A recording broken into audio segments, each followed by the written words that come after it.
Om Shanti. Good morning. इस नए episode में आप सभी का स्वागत है। आज भी हम लोग एक बहुत ही महत्वपूर्ण टॉपिक पर चर्चा करेंगे। पूरी दुनिया प्रभावित होती है उस टॉपिक को लेकर के, क्योंकि इस संसार में हर कोई व्यक्ति धन धान्य से संपन्न तो होना चाहता ही है, मगर अनेक लोगों को इसमें सफलता नहीं मिलती है। तो आज हम लोग जानेंगे मार्ग, मात्र करोड़पति नहीं अरबपति खरबपति बनने का मार्ग क्या है, उस पर हम लोग आज विचार करेंगे। दुनिया में ऐसा कहा जाता है कि गरीब पैदा होना ये चॉइस नहीं है हमारा, कहाँ हमारा जन्म मिलेगा, कहाँ हम पैदा होंगे, इस पर हमारा नियंत्रण नहीं रहता है। हालांकि यह आधा सत्य है। यह आधा सत्य क्यों है, इस पर किसी दूसरे दिन हम लोग प्रकाश डालेंगे। मगर आज का जो हमारा टॉपिक है कि हर मनुष्य को ये हक है कि वह पूरी तरह से धन धान्य से संपन्न बन सके, करोड़ों अरबों खरबों रुपए संपत्ति दौलत कमा सके और अपने जीवन को सुखमय और आनंदमय बना सके। तो उसका क्या मार्ग है, इसी पर आज हम लोग चर्चा करेंगे। तो सांसारिक लोग ऐसा मानते हैं कि ठीक है, गरीब पैदा होना मजबूरी हो सकती है, मगर गरीब मरना हमारी मजबूरी नहीं है। क्योंकि ये जो मानव जन्म हमें मिला है, इस जन्म का सदुपयोग करते हुए हम अपने आप को धन धान्य संपन्न और हर प्रकार से शक्तिशाली ज़रूर ही बना सकेंगे। तो उसका मार्ग क्या होगा, इसी पर आज हम लोग थोड़ा सा प्रकाश डालेंगे। तो सबसे पहले तो मैं आप सभी से निवेदन करना चाहूँगा कि पूरी दुनिया पागल है स्थूल धन को कमाने के लिए। स्थूल धन दैट इज़ रुपया पैसा, जो आप बैंक में जमा करते हैं या जिसकी मदद से आप हर प्रकार की सुविधाएं खरीद लेते हैं, वो जो स्थूल धन है उसको कमाने के लिए लोग संसार में हर प्रकार का उल्टा सीधा काम कर रहे हैं। मेहनत भी करते हैं, मगर इसके साथ साथ चोरी भी कर लेते हैं, डकैती भी कर लेते हैं, धोखाधड़ी कर लेते हैं, संसार में एक दूसरे की गर्दन भी काट देते हैं। आपने सुना होगा कि लोग 5 रुपए के लिए, 10 रुपए के लिए भी हत्याएं कर देते हैं। तो यह जो सांसारिक धन है, यह जो सांसारिक दौलत है, जिसके लिए संसार के लोग इस हद तक पागल हैं, मैं उसकी बात नहीं कर रहा हूँ। मैं उस धन की बात कर रहा हूँ जिसके उपार्जन कर लेने के बाद कोई भी आपसे आपकी वह दौलत वह संपत्ति छीन नहीं पाएगा। वो सदा सदा काल के लिए आपका होकर के रह जाएगा, और जितना जितना आप उसका वितरण करेंगे, आपकी वह संपत्ति कई गुना बढ़ती चली जाएगी। और वह है आध्यात्मिक संपत्ति, वह है आध्यात्मिक दौलत, जो हमें ऑलमाइटी की मदद से प्राप्त होती है। तो वह आध्यात्मिक दौलत क्या है? वह आध्यात्मिक दौलत है सत्य, वह आध्यात्मिक दौलत है अहिंसा, वह आध्यात्मिक दौलत है प्रेम, वह आध्यात्मिक दौलत है शांति, शक्ति, सुकून, ये सारी चीज़ें। तो आप जानते हैं कि ये सारी चीज़ें बाज़ार में कहीं मिलती नहीं हैं। आप अपनी पूरे जीवन की संपदा को दे करके भी किसी को भी आप दे दीजिए तो वो 5 मिनट के लिए आपके जीवन में शांति का प्रकाश नहीं ला सकेगा। आपको शांति मिलती है अपने शुभ कर्मों से, अपने अच्छे कर्मों से, अपने श्रेष्ठ कर्मों से।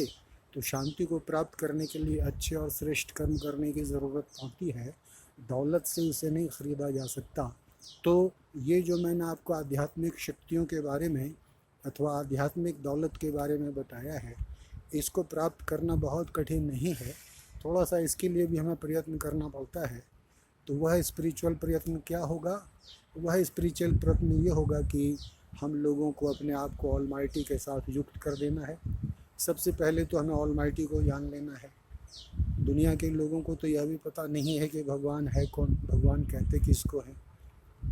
ऐसा दावा मैं इसलिए कह रहा हूँ कि अगले ही पल संसार के अधिक लोग ये कह देते हैं कि ऑलमाइटी जो है वो कण कण में व्याप्त है। अब सवाल यह है कि वो कैसा भगवान है जो कण कण में है, जो मलमूत्र में है, जो हर जगह है? वो जड़ है, चैतन्य है, क्या है भाई?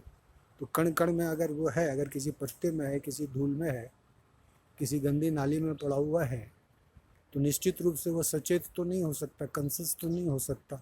तो इस प्रकार से संसार के लोग पूरी तरह से कन्फ्यूज्ड हैं।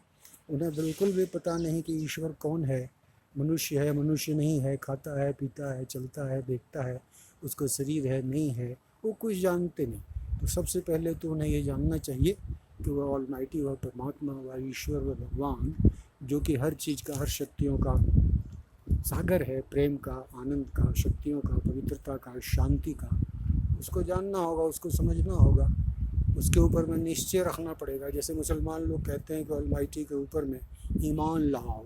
ईमान लाओ कहने का मतलब कि उस पर भरपूर आस्था, उस पर भरपूर प्रेम, अगाध श्रद्धा स्थापित करनी होगी, उनको जानना होगा। और उनको जान लेने के बाद जब हम अपना मन उनके ऊपर में लगाएंगे, जब नन बट वन, ऑलमाइटी के अलावा और किसी का हमारे जीवन में कोई स्थान नहीं होगा, तो हमारे जीवन में ये जो अकूत संपदा है, शांति की, प्रेम की, पवित्रता की, ज्ञान की, आनंद की, ये सारी संपदा से हम भरपूर हो जाएंगे। और ये अनमोल है। इसमें से कोई भी एक संपदा आप दुनिया की सारी दौलत दे करके भी प्राप्त नहीं कर सकते। प्रेम आप संसार की पूरी दौलत लुटा के प्राप्त नहीं कर सकते। शांति आप संसार की पूरी संपत्ति को लुटा करके प्राप्त नहीं कर सकते। इन सभी संपत्तियों को, इन सभी दौलतों को, इन सभी मूल्यों को, इन सभी अच्छाइयों को, इन सभी गुणों को, सदाचार को, वैल्यूज़ को प्राप्त करने के लिए आपकी जो पहले ज़रूरत है, वो ज़रूरत क्या है कि आप पहले ऑलमाइटी को जानिए, भगवान को जानिए, अल्लाह को जानिए, ईश्वर को जानिए, अच्छे तरीके से जानिए, ठोक बजा करके जानिए, और उसके बाद अपना संपर्क उनसे स्थापित कर लीजिए। मतलब कि आपको मेडिटेट करना होगा ऑलमाइटी के साथ। ऑलमाइटी के साथ जब आप मेडिटेशन की प्रक्रिया में चले जाएंगे, तो ऑलमाइटी चूँकि सागर है इन सभी शक्तियों का, तो सागर होने के कारण ऑलमाइटी से ये सारी शक्तियाँ आपके जीवन में उतर उतर करके आने लग जाएंगी, और आपका जो है भंडारा बिल्कुल भरपूर हो जाएगा। और जैसा कि शुरू में ही हमने निवेदन किया कि अगर हम चाहते हैं कि हमें करोड़ों नहीं अरबों खरबों अर्जन करना है, तो यही वो विधि है जिस विधि से आप करोड़ों नहीं अरबों खरबों और पद्मा पदम भी अर्जित कर सकते हैं। आप अपने आप को इतना संपत्तिवान बना सकते हैं कि संसार में हर कोई आपका सम्मान करे, आपके लिए श्रद्धा रखे, आपको प्यार करे, आपसे मिले जुले बैठे, आपसे सीखे। प्रमाण है इसका, जितने भी हमारे मूल्यवान लोग हुए हैं, जैसे भगवान बुद्ध हैं, भगवान महावीर हैं, जैसे गांधी जी हैं, इन सभी के जीवन में क्या था? इन सभी के जीवन में मूल्य भरपूर था। शांति थी, अहिंसा थी, करुणा थी, दया थी, प्रेम थी, ये सारी शक्तियों से ये भरे हुए लोग थे। इसीलिए ये अपने समय में पूरे विश्व का कल्याण कर पाए। गांधी का आज पूरी दुनिया में बहुत सम्मान है। भले ही वो एक लंगोटी पहन करके और एक लाठी लेकर के पूरे संसार में घूमते रहे, मगर फिर भी संसार में आज की तारीख में इतना बड़ा महानुभाव कोई दूसरा किसी देश में पैदा नहीं हुआ, वो भारत में ही पैदा हुआ। और क्यों बापू का इतना सम्मान है, गांधी का क्यों इतना सम्मान है, क्यों उनके प्रति पूरा दुनिया श्रद्धा रखती है? क्योंकि वो सत्यवादी थे। सत्य नामक मूल्य इनके जीवन में था, अहिंसा नामक मूल्य उनके जीवन में था, प्रेम नामक मूल्य उनके जीवन में था। वो कहा करते थे कि मैं एक विश्व का मानव हूँ, मैं कोई भारतवासी या अमेरिकन नहीं हूँ, मैं वैश्विक मानव हूँ। पूरी दुनिया के मानव मात्र हमारे परिवार हैं, हमारे भाई हैं, हमारे बंधु हैं, हमारे सखा हैं। तो इस प्रकार से हमने क्या देखा कि गांधी ने पूरे जीवन भर के लिए सत्य पर चलने का और अहिंसा पर चलने का भरपूर प्रयास किया। भले बड़ी से बड़ी नौबत आ गई, बड़ी से बड़ी परेशानियां, चुनौतियां उनके जीवन में आ गईं, मगर उन्होंने अपने इन सिद्धांतों को, अपने इन मूल्यों को अपने जीवन से हटने नहीं दिया। इस चीज़ को लेकर के एक छोटी सी घटना मुझे याद आ रही है, उसका यहाँ पर विवरण देना बिल्कुल सामयिक होगा, और वह है चौरी चौरा कांड। उन्होंने एक अहिंसक आंदोलन करने के लिए पूरे देशवासियों का आह्वान किया था और कहा था कि अंग्रेज़ों को भगाने के लिए, अंग्रेज़ों भारत छोड़ो, ये आंदोलन हमारा अहिंसक होना चाहिए। और लोग गांधी जी के आह्वान पर इस प्रकार का आंदोलन पूरे देश में करने लग गए। मगर चौरी चौरा में क्या हुआ, आंदोलनकारियों ने एक पुलिस थाना को आग लगा दिया। बताया जाता है कि उसमें 17 से 18 पुलिसकर्मी जल करके मर गए। गांधी ने अगले ही दिन अपना यह आंदोलन वापस ले लिया। अब यहाँ पर एक विचार करने वाली चीज़ है कि ये आंदोलन किया जा रहा था भारतवर्ष से अंग्रेज़ों को भगाने के लिए। किन अंग्रेज़ों को? जो 200-250 साल से भारत को गुलाम बना करके यहाँ पर बैठा हुआ था और भारतवर्ष की अकूत संपदा को लूट रहा था और इंग्लैंड भेज रहा था। ये एक बहुत बड़ा लक्ष्य था, बहुत बड़ा मिशन था, बहुत बड़ा टारगेट था। अंग्रेज़ों को देश से निकालने के लिए वह आंदोलन किया जा रहा था, मगर गांधी जी को अपना वह आंदोलन वापस लेने में एक पल की भी देरी नहीं हुई। जैसे ही उनको पता चला कि चौरी चौरा में इन लोगों ने हिंसक घटनाएं कर दी हैं, तो कहने का मतलब ये है कि देखिए बापू का विल पावर, उनका आत्मबल देखिए। उन्होंने भारतवर्ष की आज़ादी को भी एक किनारे रख दिया और हिंसा का साथ नहीं दिया। अहिंसा को बल प्रदान करने के लिए, अहिंसा को शक्ति प्रदान करने के लिए उन्होंने तुरंत ही अपने इस आंदोलन को वापस ले लिया। तो ठीक इसी प्रकार से हम लोगों को भी अपने जीवन में अनेक प्रकार के मूल्यों की धारणा करने के लिए, उसकी स्थापना करने के लिए ऑलमाइटी से संपर्क करना पड़ेगा, उन पर मेडिटेट करना पड़ेगा, उनके साथ मोहब्बत स्थापित करनी पड़ेगी। और चूँकि परमपिता परमात्मा ही इन सभी मूल्यों के भंडार हैं, तो हमारे जीवन में ये सारे मूल्य आ जाएंगे। और एक मूल्य जब अरबों खरबों पदम का हो सकता है, तो जब ये ढेर सारे मूल्य हमारे जीवन में आ जाएंगे, तो आप आसानी से समझ सकते हैं कि हम कितनी बड़ी दौलत के मालिक हो जाएंगे। तो शुरू में जो हम लोगों ने चर्चा की कि गरीब होना ये हमारी मजबूरी हो सकती है, मगर हम गरीब मरें ये हमारा चॉइस है। अगर हम धनवान बनना चाहते हैं, अगर हम करोड़ों अरबों खरबों और पद्मा पदम कमाना चाहते हैं, तो आप इन मूल्यों को कमाने के लिए इस मार्ग पर आइए। आप सभी का इस मार्ग पर आने के लिए आह्वान कर रहा हूँ।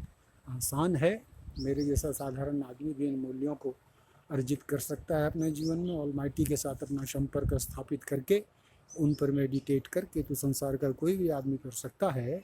तो फिर से आप सभी का ये आह्वान है, बहुत आसानी से आप पद्मा पदमपति बन सकते हैं। इसमें सोच विचार की कहीं कोई गुंजाइश नहीं है।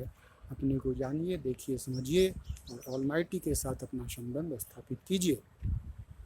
तो आज हम लोग सिर्फ यहीं पर रहेंगे, यहाँ पर मैं रुक रहा हूँ और अगले दिन मैं आप सभी से फिर मिलूँगा एक नए टॉपिक के साथ। तब तक के लिए आप सभी को थैंक यू। Be happy. ओम शांति।